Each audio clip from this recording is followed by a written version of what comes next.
Elon Musk may be the world's wealthiest man with a reported net worth of $250 billion, enough wealth to feed the world, according to some estimates. But he's also perhaps the world's stupidest man. I mean that genuinely. I think he is profoundly dumb. Ever since his acquisition of Twitter, Elon's been spiraling further and further downward into madness, I suppose. This includes a number of embarrassing and frankly dumb tirades and decisions with regards to Twitter, such as changing the recognizable brand of Twitter, the thing he spent $44 billion to own, to just the letter X, and oscillating between claims of X becoming the biggest financial institution in the world and X being on the verge of death. His hope for X to become, quote, half the world's financial system, end quote, was basically based on little more than his simplistic idea that, what if, consider this, X was the best app. Seriously, that was his genius idea for an app named X that was the best app. That's how superficial his thinking is, how genuinely moronic he is. And on the other end of that duality, he's been routinely claiming that Twitter is nearing its final moments, blaming everybody but himself, of course, which we'll take a look at soon. He began his tenure at Twitter by mass firing employees by the thousands with little awareness of who he was even firing. Amidst this chaos, he openly mocked a disabled employee before later being compelled to apologize and walk back his firing of this employee, presumably after a conversation with his lawyers. He first posted, that, quote, the reality is that this guy, who is independently wealthy, did no actual work, claimed as his excuse that he had a disability that prevented him from typing, yet was simultaneously tweeting up a storm. Can't say I have a lot of respect for that, end quote. He followed that up with, quote, I would like to apologize to Holly for my misunderstanding of his situation.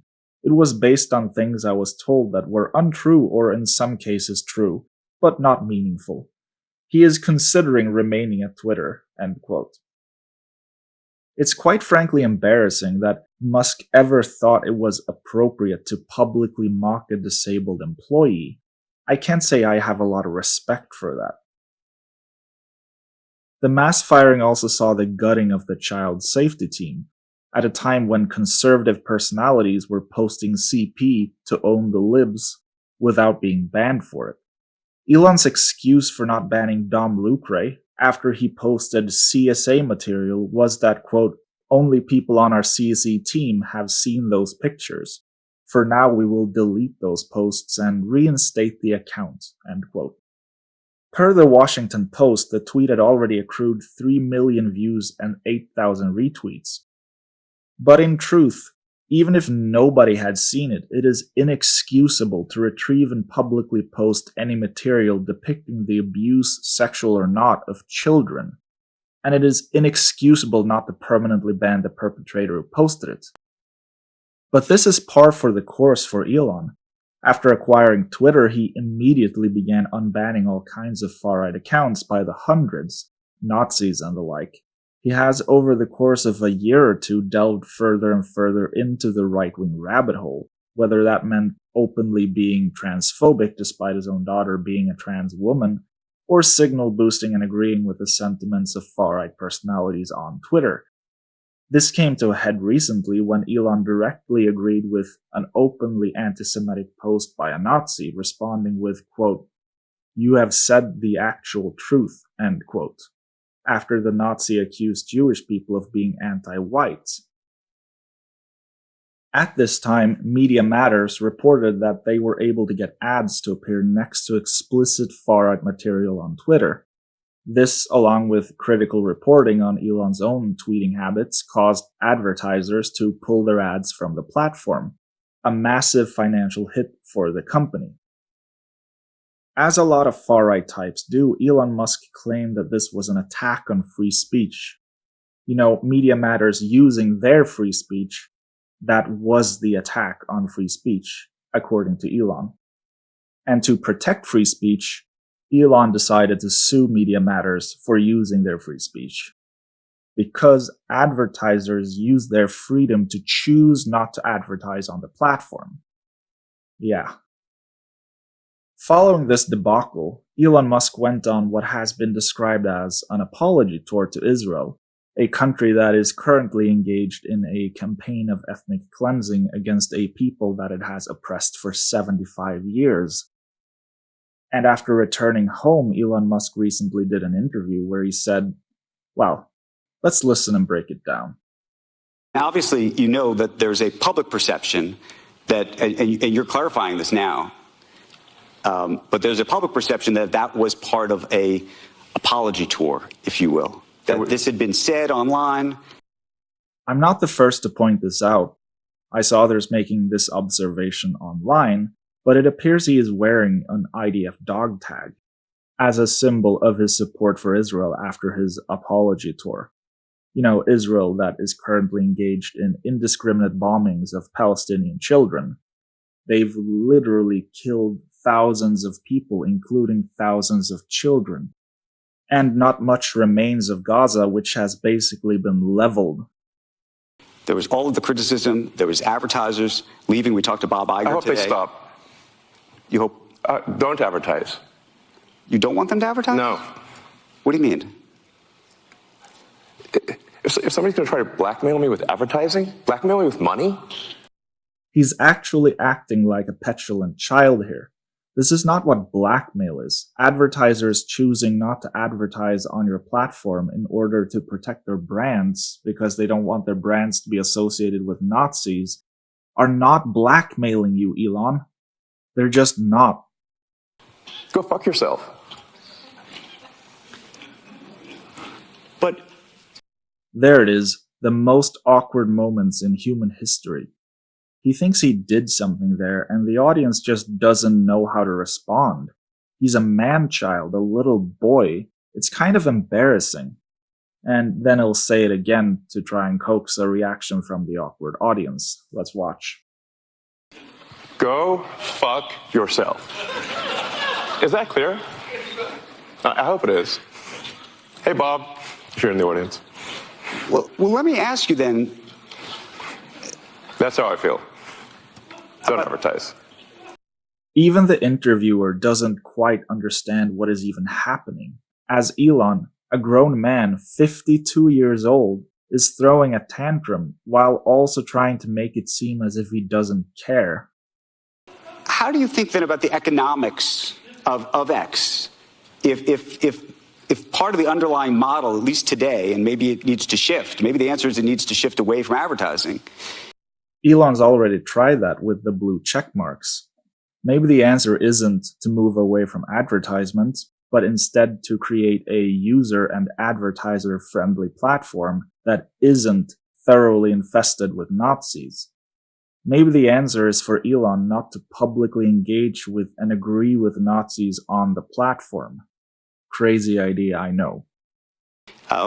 If you believe that this is the one part of your business where you will be beholden to those who have this view, what do you do?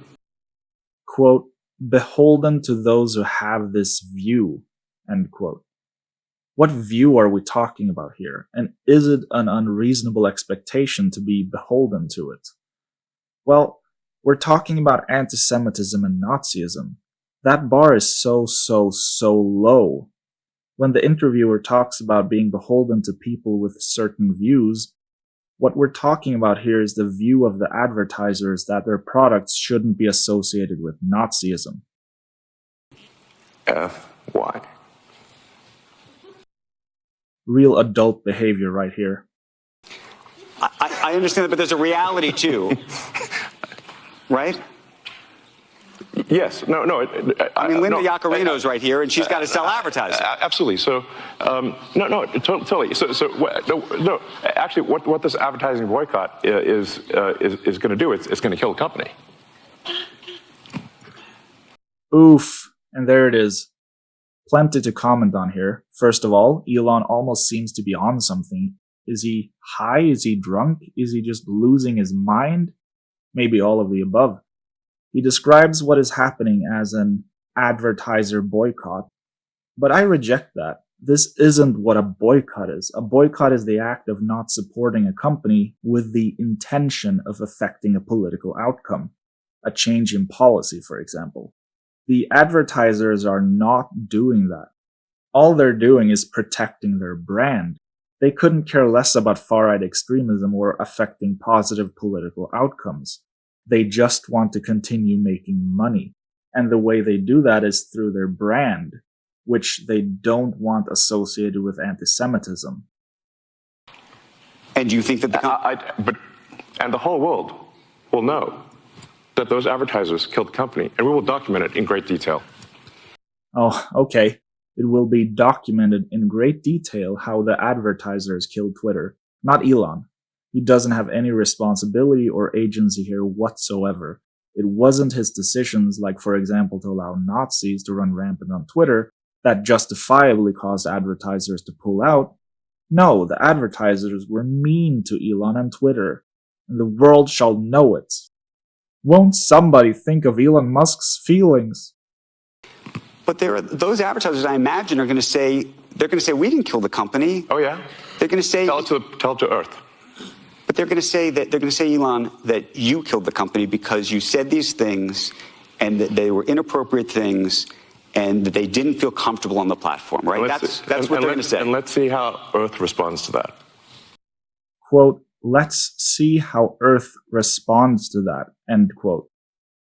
Honestly, Elon Musk is losing his mind if he genuinely believes that the world will blame the mean advertisers for Twitter's demise. Most people aren't even on Twitter.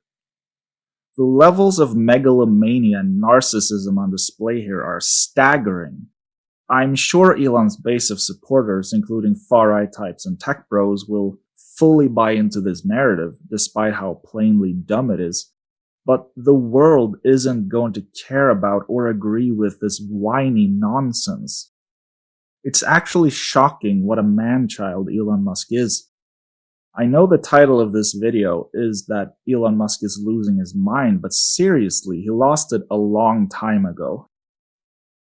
For some time, Elon Musk tried to cultivate an image of being real-life Tony Stark, and it was working. People believed, and some people still do, that he alone accomplished everything at Tesla and SpaceX, when in reality, the only thing he's ever done is be born into wealth. And design the god-awful Cybertruck, perhaps. I can actually believe Elon Musk designed that jagged, ugly car just like Homer designed a car. After Elon Musk acquired Twitter, however, the image of real-life Tony Stark has been shattered. Because he just isn't very bright, and he just isn't a good person. And he's showing that to the world every time he tweets or appears for an interview. He's very uncharismatic and juvenile.